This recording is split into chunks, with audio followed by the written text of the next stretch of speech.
Hi friends, మీకోసం ఒక మంచి కథ తీసుకొచ్చాను.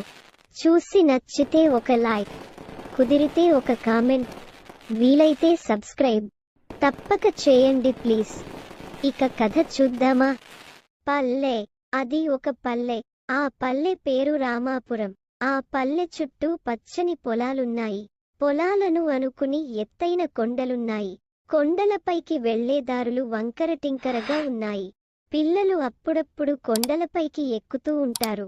కొండలపై నుంచి కిందికి చూసినప్పుడు పెద్ద పెద్ద ఇళ్ళు కూడా చిన్నవిగా కనబడతాయి. రామాపురంలో ఎక్కువ మంది వ్యవసాయం చేస్తారు. పొద్దుటి నుంచి సాయంత్రం వరకు పొలాలలో పనులు చేస్తూ ఉంటారు. పనులు చేసేటప్పుడు పాటలు పాడుతుంటారు. పండించిన పంటను, కూరగాయలను పట్టణానికి తీసుకుని పోయి అమ్ముతారు.